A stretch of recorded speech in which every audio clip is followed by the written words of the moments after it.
Buenos días y muchas gracias a la organización y a los asistentes. Como han oído en la presentación, yo no hablo español y por tanto agradezco mucho al Stefano traductor che va a hacer esas labores. Buongiorno a tutti, grazie per avermi invitato, vorrei ringraziare gli organizzatori e tutte le persone che aiutano nell'organizzazione di questo festival. Come già è stato detto, parlerò in spagnolo nel mio intervento, quindi ringrazio l'interprete Stefano per tradurre le mie parole. Unir salario y constitución es un tema muy complejo y por eso yo he querido centrar mi exposición en 4 temas concretos que ahora les voy a exponer. Unire il concetto di salario e di Costituzione è un tema estremamente complesso, quindi nella mia esposizione mi concentrerò su 4 punti fondamentali. Sin embargo, voy a empezar anticipando las conclusiones. Las conclusiones son 2. 1. La relación entre el salario y los elementos constitucionales están presentes y son hoy en día muy relevantes. Anticipo le conclusioni del mio intervento, sono 2. La prima è che esiste una relazione importante tra il concetto di salario minimo e i valori e gli elementi che sono propri della Costituzione. Segunda conclusión. Para proteger al salario desde el punto de vista constitucional, hemos de combinar mecanismos clásicos con mecanismos modernos. Per proteggere l'idea di salario secondo elementi, valori costituzionali, dobbiamo combinare dei meccanismi che sono al contempo classici e moderni. Vamos con el primer punto. El primer punto consiste en el concepto de remuneración suficiente que está regulado en el artículo 35 de la Constitución española. Il primo concetto importante è quello del concetto di remunerazione sufficiente che è normato dall'articolo 35 della Costituzione spagnola. Sin embargo, hay que tener en cuenta 3 cuestiones para abordar esta materia. E bisogna tener conto di 3 questioni per affrontare questo tema. En primer lugar, la Constitución española no regula el concepto de salario.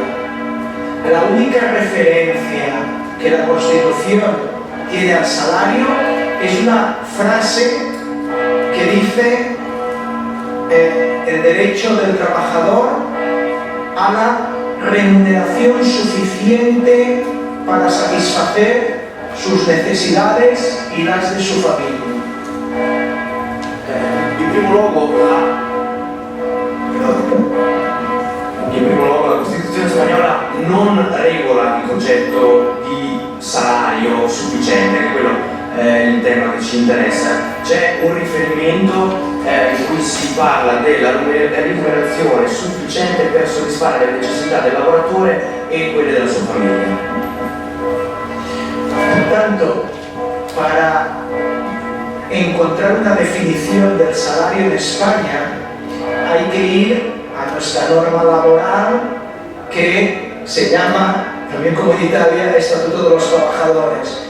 Y allí hay un concepto que es muy general. Salario es todo lo que un trabajador recibe en virtud de su trabajo. Quindi per trovare una definizione in Spagna di salario dobbiamo andare a vedere tutte le norme che regolano il lavoro. In Spagna si chiama Statuto dei lavoratori come in Italia, in cui si dà una definizione generale, in cui generalmente si definisce il salario come la quantità di denaro che un lavoratore riceve in cambio del lavoro. Sin embargo, si ustedes quieren conocer la realidad de los salarios en España, la regulación del Estatuto de los Trabajadores es absolutamente insuficiente. O sea, que para conocer esa realidad hay que ir a los convenios collettivos. Quindi in Spagna, per conoscere la realtà del salario, quello che ci viene detto dallo Statuto dei lavoratori è insufficiente. Per andare a vedere la realtà di cosa significa il salario, cos'è il salario in Spagna, bisogna andare a vedere i contratti collettivi. De esta manera, cuando analizamos el concepto suficiencia desde el punto de vista constitucional, a lo que nos referimos es a los salarios mínimos. Quindi quando analizziamo il concetto di sufficienza del salario dal punto di vista costituzionale, allora è qui che dobbiamo riferirci al concetto di salario minimo. Como sé que esta tarde va a haber una excelente conferencia sobre los salarios mínimos en Europa, yo solo voy a hacer unas pequeñas referencias al caso español. Visto che questa sera ci sarà un intervento molto interessante sul salario minimo in Europa, farò un breve riferimento a qual è la situazione in Spagna. Sobre el concepto del salario mínimo existen muchas definiciones. En la OIT existe una definición incluso en Europa del pilar social europeo y en general la cuestión más importante del salario mínimo no es cuál es la definición, cuál es la cuantía, sino qué mecanismo regula ese salario mínimo. Per quanto riguarda il salario minimo ci sono molte definizioni diverse, c'è quella la definizione dell'Organizzazione Internazionale del Lavoro, c'è una definizione che viene data dal sesto pilastro europeo, del pilastro sociale europeo, ma in generale per quanto riguarda il salario minimo quello che importa non è tanto la definizione o l'ammontare di questo salario minimo, ma i meccanismi di cui ci si serve per definirlo.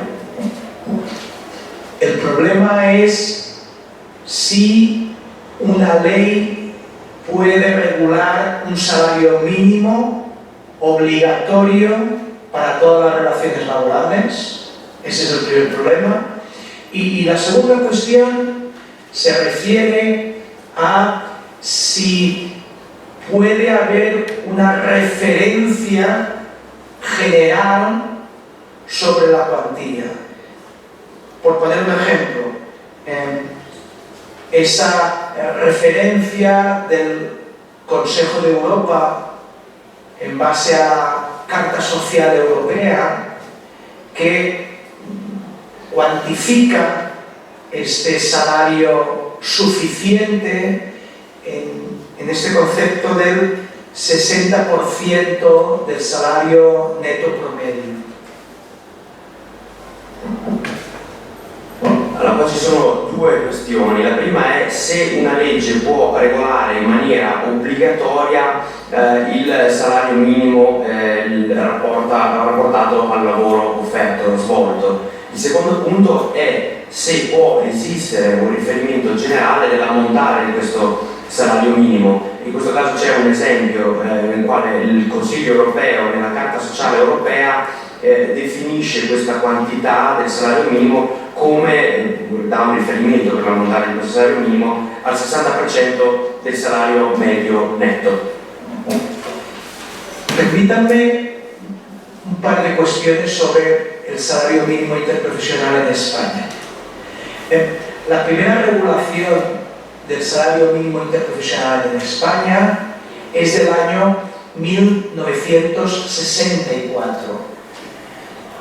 En la actualidad, el salario mínimo interprofesional está regulado en el artículo 27 de nuestro Estatuto de los Trabajadores y afecta a todos los trabajadores que trabajan en España, sea cual sea su tipo de trabajo, la empresa donde trabajan, el sector económico en el que trabajan.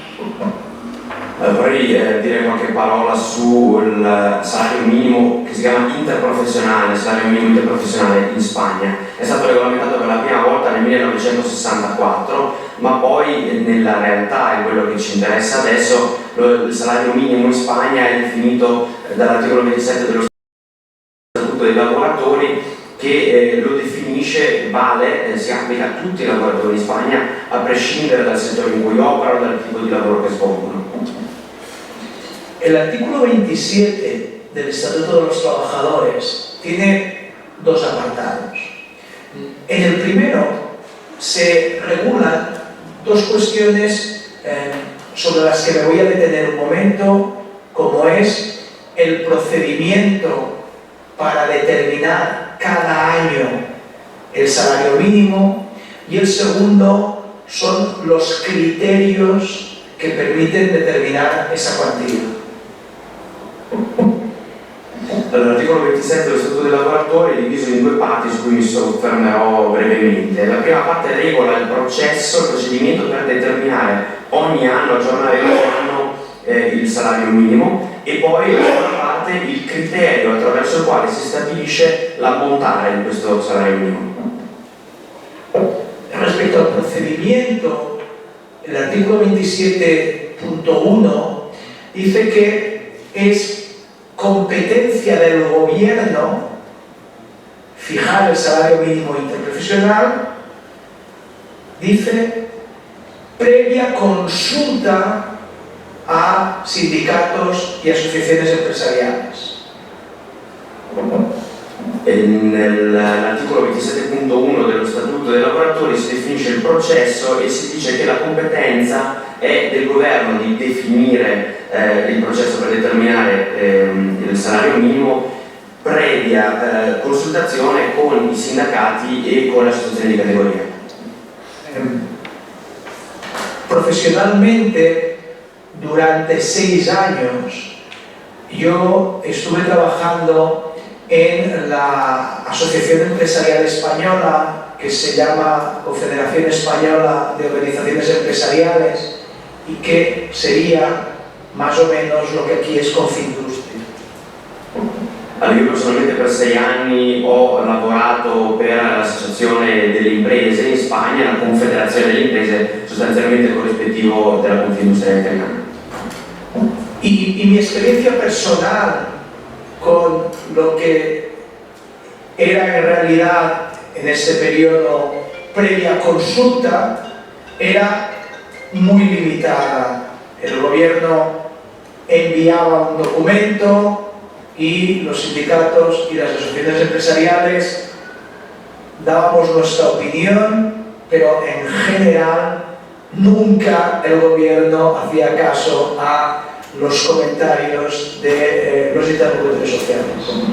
Nella mia esperienza personale, quando lavoravo con questa confederazione, era che il governo certo inviava dei documenti chiedendo la nostra opinione, noi la fornivamo, ma poi nella realtà il governo non teneva veramente conto delle nostre opinioni su questi documenti che ci venivano inviati. El segundo elemento que regula el artículo 27.1 son los criterios con los que el gobierno debe calcular ese salario mínimo interprofesional. Mi experiencia personal, nuevamente, es que no es posible encontrar una relación directa entre los incrementos anuales y estas cuestiones concretas reguladas. Nella seconda parte dell'articolo 27.1 si stabiliscono i criteri che deve utilizzare il governo per calcolare il salario minimo interprofessionale. Di nuovo, nella mia esperienza personale mi sono reso conto che non è possibile stabilire una relazione tra gli aumenti che avvengono annualmente e poi la concretezza di queste relazioni rispetto al salario minimo. Voy a abordar ahora dos cuestiones que me parecen muy relevantes en esta relación entre la Constitución y los salarios mínimos interprofesionales. Allora, Affronterò adesso due questioni che mi sembrano molto importanti nella relazione tra il salario minimo interprofesionale e gli elementi costituzionali. La primera es qué relación tiene la fijación por medio de la ley cuando la verdadera regulación de los salarios si realizza por medio della negociazione collettiva. La prima questione è la relazione tra la fissazione di questo salario minimo attraverso la legge, quindi la legge impone una soglia di salario minimo, quando poi in verità i salari vengono definiti attraverso la contrattazione collettiva. En España, el derecho a la negociación colectiva no es un derecho constitucional, no es un derecho fundamental. Pero es verdad que el Tribunal Constitucional Español, cuando ha analizado el concepto de libertad sindical, que sí que es un derecho fundamental, ha incluido la negociazione collettiva. Allora, in Spagna il diritto alla negoziazione collettiva, alla contrattazione collettiva non è un diritto costituzionale, non è un diritto fondamentale, ma è vero che quando il Tribunale Costituzionale ha analizzato la libertà dell'organizzazione sindacale, che invece è ovviamente un diritto fondamentale, un diritto costituzionale, ha incluso anche elementi che si riferiscono alla contrattazione collettiva. Por tanto, como mínimo podemos cuestionar si esa regulación legal y los efectos que tiene en la negociación colectiva son constitucionales, más que el problema que puede suponer los efectos económicos, que yo creo que son bastante más secundarios en estas cuestiones. E quindi come minimo ci possiamo chiedere se la regolamentazione legale e gli effetti di questo sulla negoziazione collettiva abbiano degli elementi costituzionali, e forse mettere poi in secondo piano gli effetti che queste norme hanno a livello economico, che appunto penso possono essere considerati meno importanti in questo caso. El segundo elemento de constitucionalidad de los salarios mínimos interprofesionales es su relación con la creación o la destrucción de empleo. Todos los gobiernos europeos, probablemente mundiales, tienen entre sus objetivos la creación de empleo. Hay una discusión importante que posiblemente esta tarde surgirá sobre si los incrementos de los salarios mínimos interprofesionales tienen un efecto negativo, especialmente en colectivos más desfavorecidos, y estoy pensando que es uno de los criterios en España para los jóvenes. Il secondo elemento che riguarda la costituzionalità del salario minimo è la sua relazione con l'aumento, la crescita, la creazione o la distruzione di posti di lavoro, e i governi europei, ma forse anche i governi di tutto il mondo, hanno come obiettivo generale quello di creare posti di lavoro, di creare lavoro. E quindi forse c'è una discussione, forse emergerà anche negli interventi di questa sera. Esiste la possibilità di chiedersi se l'aumento della soglia del salario minimo interprofessionale possa avere forse un effetto negativo sulle categorie più svantaggiate, tra cui quella dei giovani. Por tanto, como mínimo, estos dos elementos, la influencia de la negociación colectiva y la repercusión en la creación y destrucción de empleo, son dos criterios que permiten cuestionar, que permiten analizar esta relación entre los salarios mínimos interprofesionales, la regulación de la ley de los salarios mínimos interprofessionales y la Costituzione. Quindi perlomeno ci sono questi due elementi, ovvero l'influenza sulla contrattazione collettiva e la creazione o la distruzione di posti di lavoro. Quindi c'è questa questione che riguarda il rapporto tra la definizione e la regolamentazione del salario minimo interprofessionale e gli aspetti di costituzionalità della stessa. Finalmente, respecto a este primer punto de la suficiencia,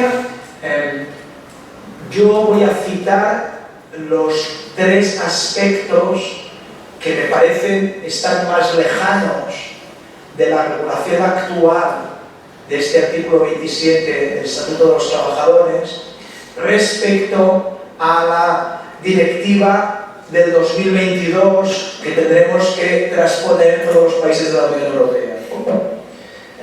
Infine, per quanto riguarda questo concetto di salario sufficiente, citerò tre aspetti che adesso mi sembrano essere i più lontani o che marcano la principale differenza e distanza tra l'articolo 27 dello Statuto dei lavoratori spagnolo e la direttiva del 2022 che tutti i Paesi membri dell'Unione Europea dovranno recepire. El primero se refiere a las obligaciones de información. Tal como yo les he explicado, la información que tradicionalmente han dado los gobiernos para calcular los salarios mínimos interprofesionales ha sido muy poca y posiblemente la directiva va a obligar a los futuros gobiernos a explicar mucho más, a concretar qué aspectos han utilizado para determinar si el incremento del salario mínimo interprofessionale es un determinato porcentaje. Il primo aspetto riguarda le informazioni che comunicano, che sono a disposizione dei governi per calcolare il salario minimo interprofessionale. Storicamente le informazioni a disposizione dei governi per calcolare questo salario erano poche, forse in futuro la direttiva europea obbligherà invece i governi futuri a dare molte più informazioni, a spiegare in maniera molto più concreta come si è arrivato a calcolare l'aumento del salario minimo. En segundo lugar, la directiva también creo que va a introducir unos criterios que no están en el actual artículo 27, concretamente tres. Uno es un criterio para reducir la brecha salarial. El segundo se refiere a un mecanismo automático de indexación.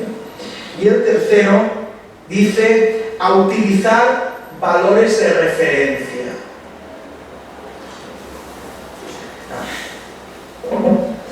La direttiva in secondo luogo poi introduce dei criteri che ora non sono previsti dall'articolo 27 in Spagna, e questi tre criteri sono la riduzione del divario salariale, il secondo introduce dei meccanismi di indicizzazione automatici e il terzo l'introduzione di alcuni valori di riferimento per stabilire il salario minimo.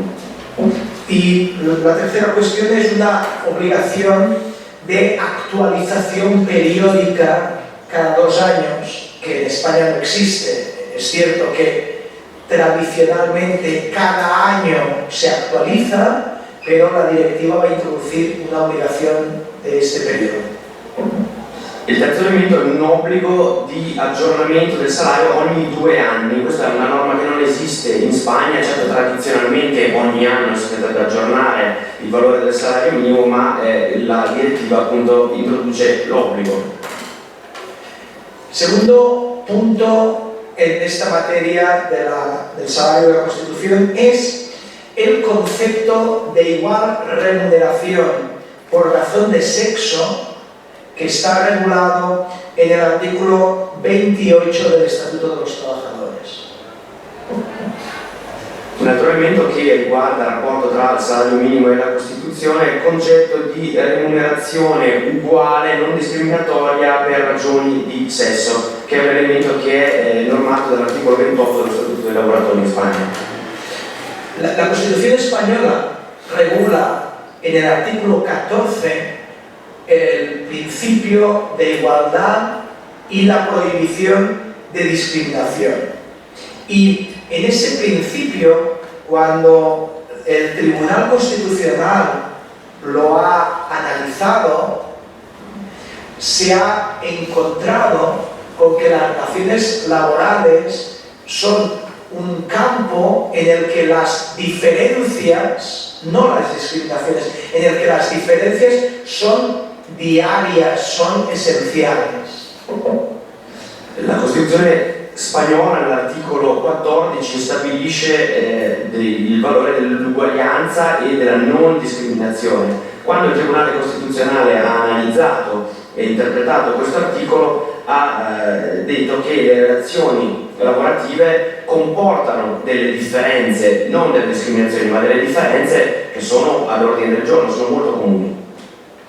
Y posiblemente el lugar donde hay más diferencias es en materia del salario, de las remuneraciones, porque cada convenio colectivo va a regular para cada actividad de trabajadores salarios diferentes y por tanto las diferencias van a ser miles o millones.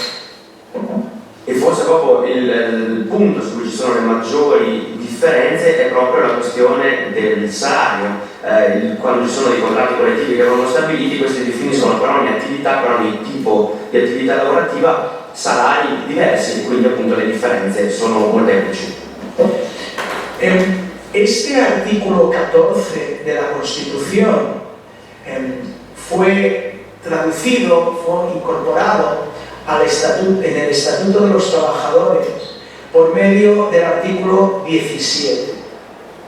Pero además, en el Estatuto de los Trabajadores tenemos un artículo específico en materia de igualdad de igualdad remuneratoria por razón de sexo, que es el artículo 28.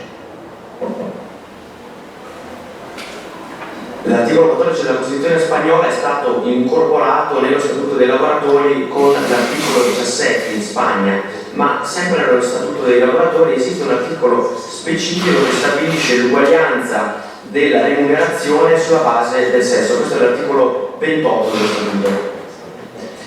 El artículo 28 tiene dos párrafos. En el primero se regula la obligación del empresario, dice, de pagar por la prestación de un trabajo de igual valor la misma remuneración, y en el segundo párrafo define qué es trabajo de igual valor. L'articolo 28 dello Statuto dei lavoratori è diviso in due paragrafi.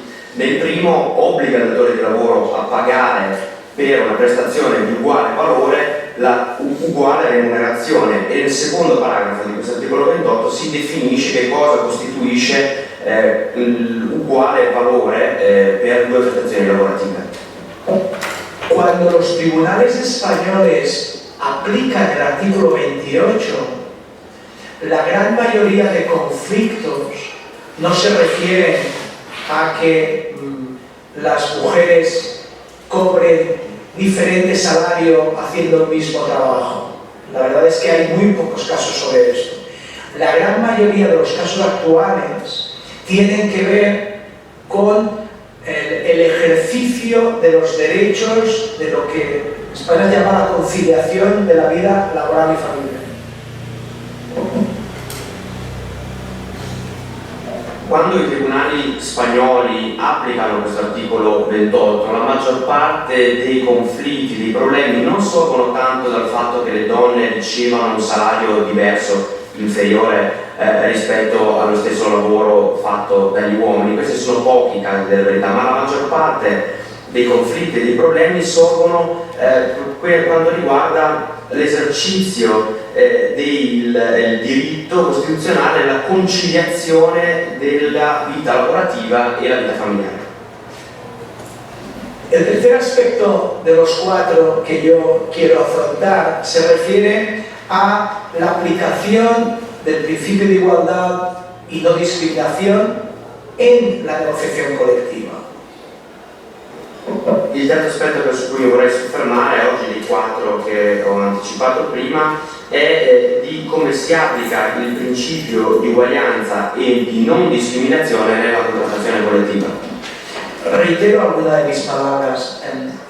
La negociación colectiva en el mundo de las relaciones laborales es un elemento esencial, tanto desde el punto de vista jurídico o jurídico-constitucional como en la realidad. De hecho, en todos los países de la Unión Europea, las sociedades hemos confiado en los negociadores de los convenios colectivos para que regulen las relaciones laborales. Ripeto quanto ho detto prima per quanto riguarda la contrattazione collettiva, che nel mondo delle relazioni lavorative è un aspetto fondamentale sia dal punto di vista giuridico-costituzionale che dal punto di vista della realtà di come stanno le cose poi veramente. In tutti i paesi dell'Unione Europea le società dei paesi membri dell'Unione Europea hanno si fidano, delegato in qualche modo alla contrattazione collettiva l'obiettivo, lo scopo di regolare i rapporti di lavoro. En esta cuestión, lo importante es encontrar un equilibrio entre el principio de la autonomía colectiva, la libertad que tienen los negociadores de los convenios colectivos para establecer sus pactos y el respeto a los derechos fundamentales, en este caso a la igualdad en materia salarial.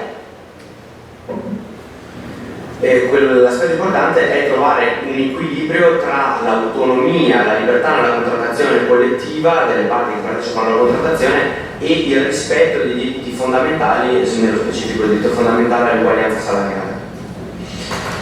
En esta relación difícil, sobre todo en el día a día, el Tribunal Constitucional Español ha encontrado una fórmula que resume esta relación y concretamente dice que las diferencias en materia salarial son legales, son constitucionales, si tienen justificación objetiva y razonable.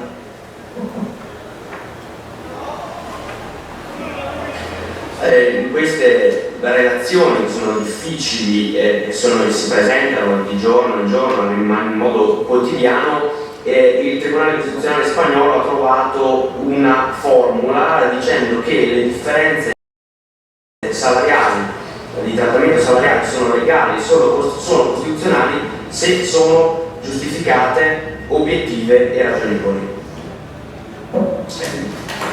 Yo había seleccionado 3 materias que por su novedad, por su importancia, les quería exponer, y por motivos de tiempo solo voy a exponer una, pero me parece importante hacer esta mención.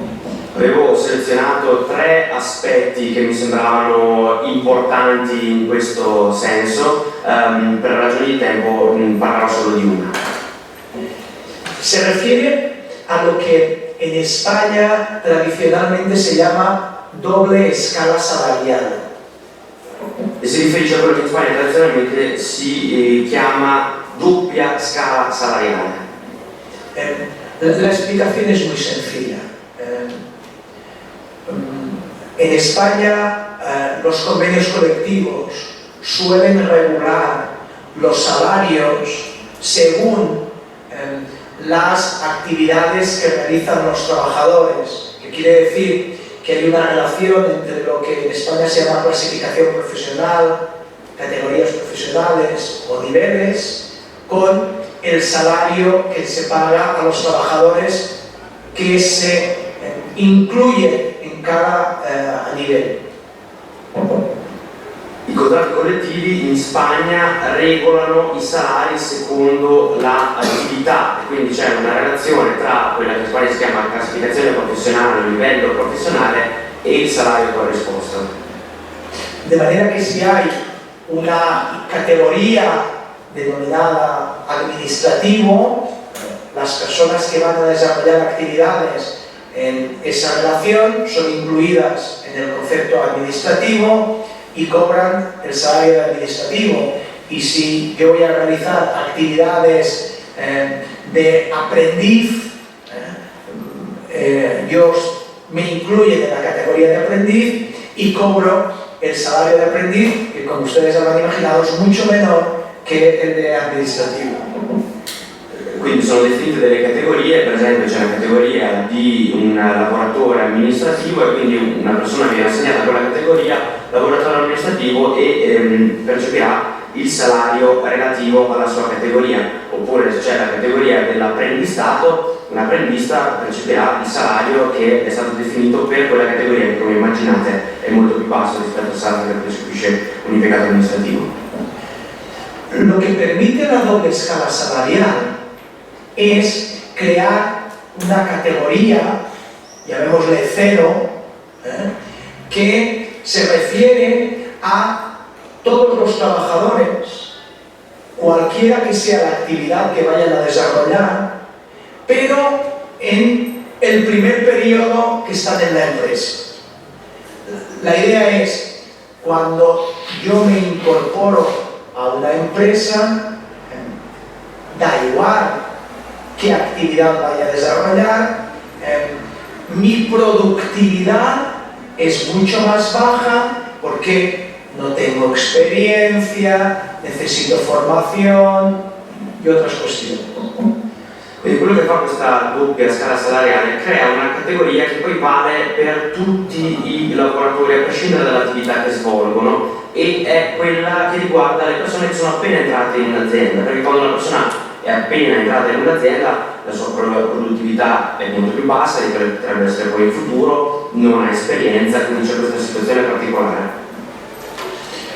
Y en esta cuestión de si esta doble escala salarial es legal, es contraria al principio de igualdad o no, los tribunales españoles tienen una discusión aún actual, ¿no?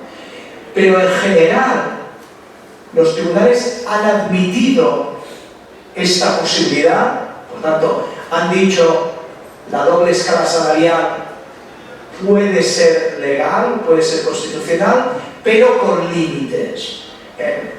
Yo diría que los límites, digamos, en general son dos, ¿no? Uno, que no haya grandes diferencias de salario, y dos, que la adscripción a esta categoría cero, a categoría inicial, sea temporal, no pase de un año. E quindi ci si chiede se questo concetto della doppia scala salariale possa essere costituzionale. I tribunali hanno affrontato questa questione, i tribunali in Spagna, ovviamente la discussione è ancora attiva, è ancora attuale, ma in sostanza hanno stabilito che sì, è costituzionale, è legale questa doppia scala salariale, ma con dei limiti, che sono principalmente due: che non ci siano grandi differenze tra i salari corrisposti e l'appartenenza, l'inserimento in questa categoria zero, appunto quando si è appena entrati in un'azienda, sia temporanea e in generale non superi un anno. Bueno, voy a entrar ya en el último de los 4 puntos que quería abordar, y este punto me parece realmente interesante, tanto desde el punto de vista del contenido como de mecanismo innovador para la regulación de estas cuestiones. Passiamo ora all'ultimo punto dei 4 che volevo affrontare, che mi sembra un punto estremamente interessante sia per il suo contenuto sia per il meccanismo che riguarda. El derecho en general, al menos cuando lo aplicamos lo que trata de resolver son situaciones patológicas, ¿no? La inspección de trabajo, los tribunales analizan los conflictos que ya se han generado y esta es, digamos, la dinámica habitual con la che nos incontriamo cada día. Il diritto in generale tenta, quando viene applicato, cerca di risolvere situazioni che potremmo definire patologiche, dei conflitti che già esistono, già si manifestano e che incontriamo ogni giorno.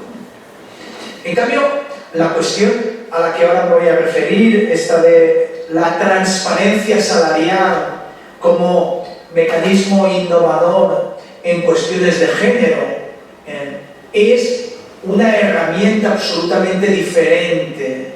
No es a posteriori, sino que lo que trata de evitar son los conflictos.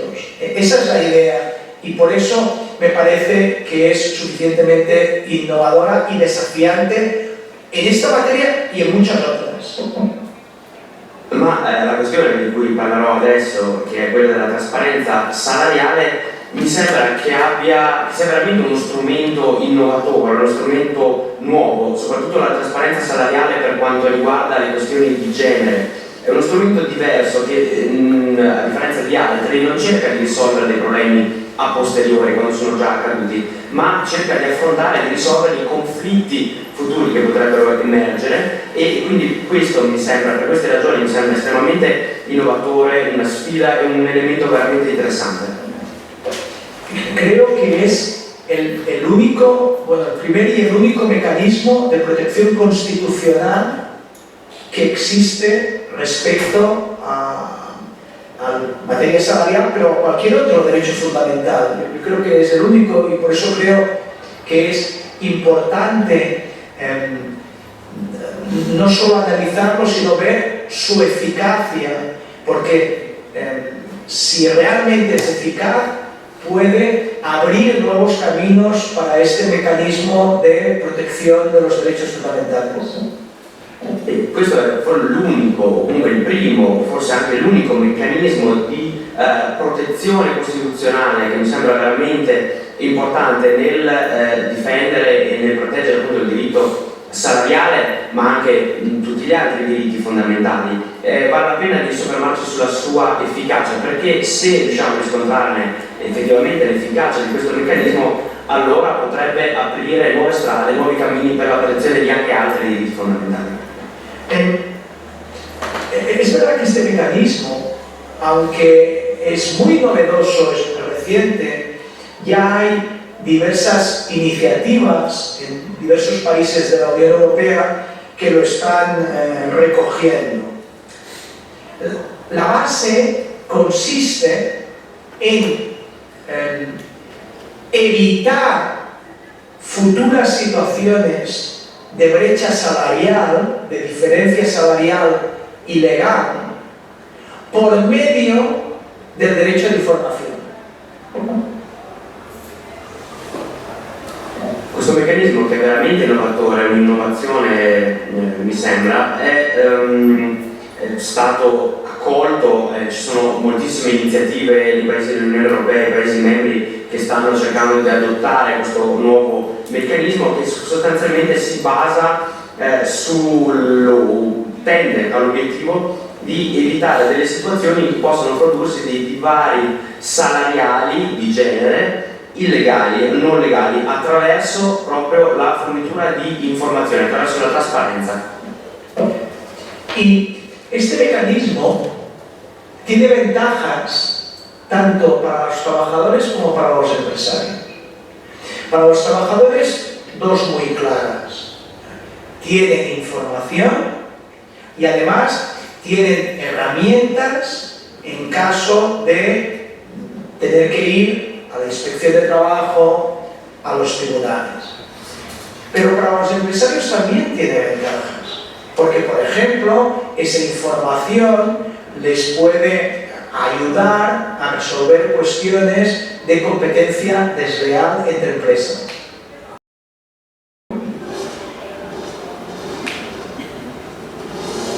Quindi questo meccanismo ha dei vantaggi, offre vantaggi sia per i lavoratori che per i datori di lavoro.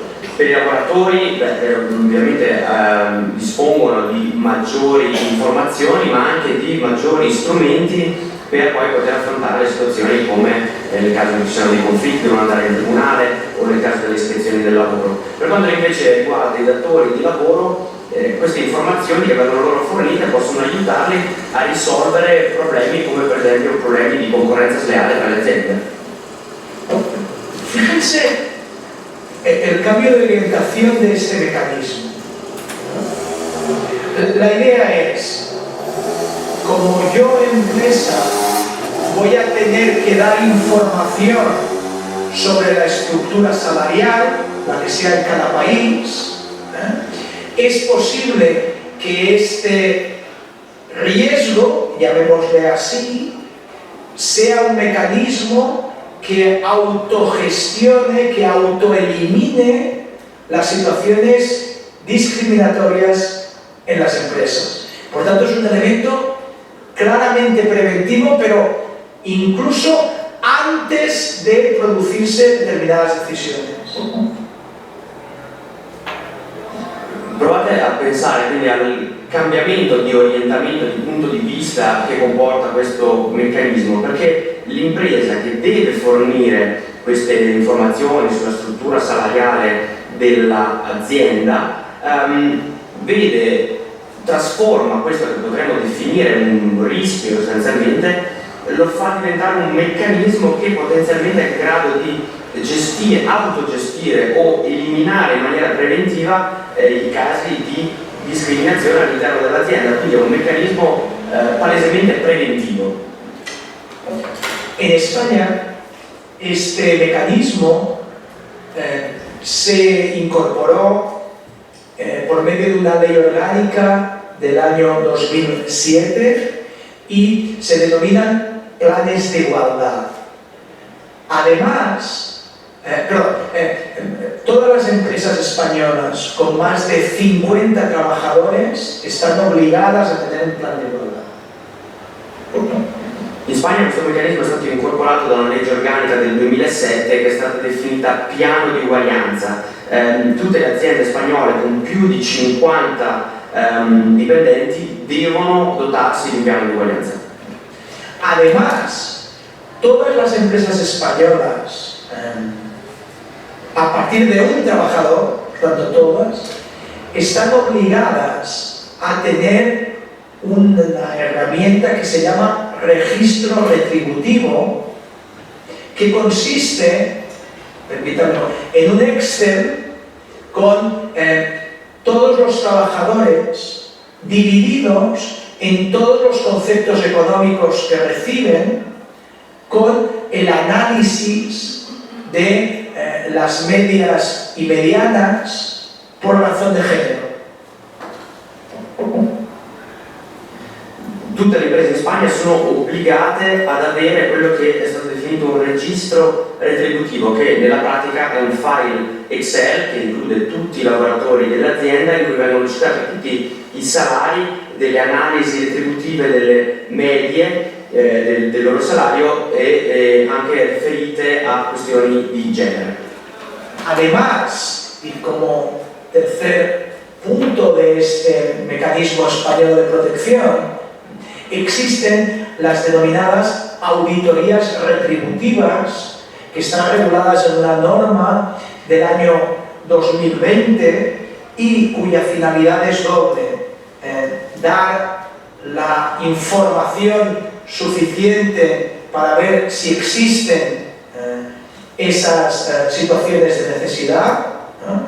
Y a su vez determinar unas medidas para poder solventar esas situaciones de necesidad. Il terzo punto di questo meccanismo è stato introdotto quello che viene chiamato un audit retributivo, è stato definito da una norma del 2020. Attraverso questi audit vengono valutate le informazioni per determinare i mezzi per risolvere questioni di diseguaglianze, soprattutto per quanto riguarda il genere. Por tanto, todas las empresas españolas que tienen más de 50 trabajadores han de tener un diagnóstico de los elementos retributivos valorados en todos aquellos aspectos por razón de género y una serie de medidas que proponen para poder solventar estas cuestiones, llamémosle patológicas. En España, tanto los planes de igualdad como las auditorías retributivas han de ser obligatoriamente negociadas entre la empresa e i sindacatos. Quindi tutte le imprese spagnole, le aziende spagnole con più di 50 lavoratori devono dotarsi di una diagnosi che analizza le retribuzioni sulla base del genere e devono dotarsi di mezzi per risolvere questioni, problemi o conflitti che potremmo definire patologici. Quindi in Spagna sia i piani di uguaglianza che questi audit retributivi devono essere negoziati tra le imprese e i sindacati. Finalizando, como ustedes ya saben, hace escasamente 2 semanas se ha publicado esta directiva, la directiva 2023-970, sobre la aplicación del principio de retribución transparente. La verdad es que es muy reciente, todos los países deberán analizar qué aspectos necesitan incorporar por medio de la transposición en sus países y yo creo que concretamente en España hay 3 criterios que se deberán tener en cuenta. Allora, concludendo il mio intervento, come sapete 2 settimane fa è stata pubblicata la direttiva 970 del 2023 sul principio di retribuzione trasparente. Ora è una direttiva molto recente, tutti i Paesi membri dovranno riflettere e pensare quali aspetti di questa direttiva incorporare nel loro Paese e io penso che per quanto riguarda il caso spagnolo ci siano 3 criteri fondamentali da tenere conto. Uno es la transparencia retributiva previa al empleo. En España, cuando una persona va a buscar trabajo, las empresas no suelen concretar qué salario va a recibir y esto va a tener que cambiar. Allora, il primo aspetto riguarda la trasparenza retributiva previa all'assunzione, al lavoro. In Spagna quando una persona cerca lavoro non vengono fornite informazioni sul salario che una persona può aspettarsi di ricevere. La segunda cuestión es en el concepto de la información de la brecha retributiva, porque aquí hay una lucha importante entre la protección de datos, o mejor dicho, los límites respecto a la protección de datos y los derechos de la intimidad.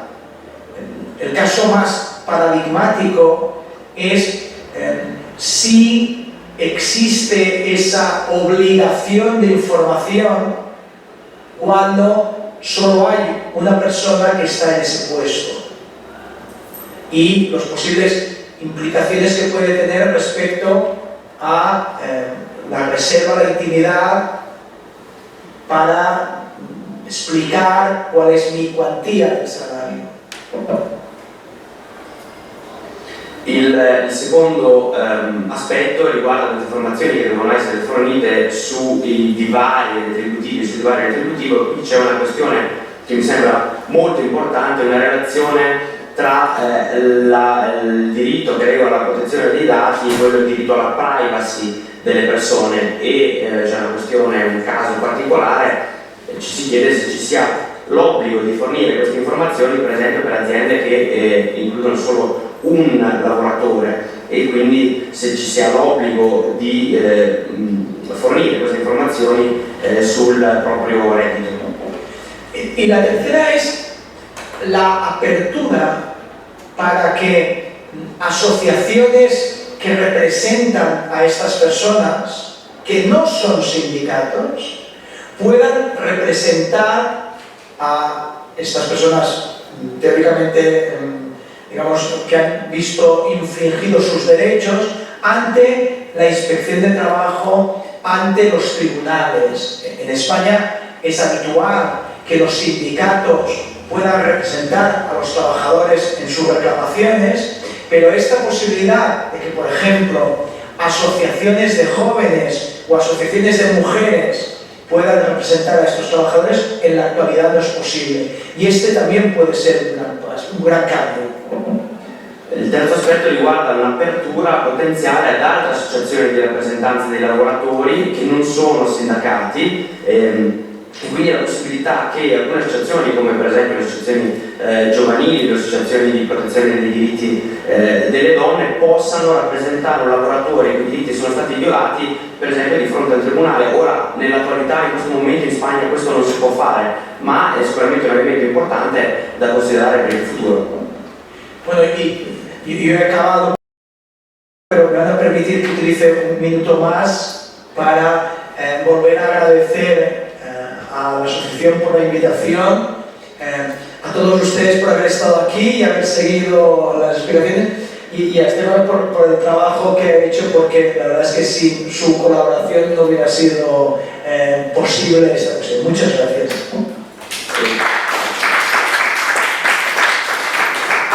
Concludo il mio intervento e mi prendo giusto un ultimo minuto per ringraziare di nuovo l'organizzazione del festival, un ringraziamento a voi che avete partecipato al mio intervento tra il pubblico e un ringraziamento al traduttore senza il cui lavoro non sarebbe stato possibile essere qui oggi. Grazie.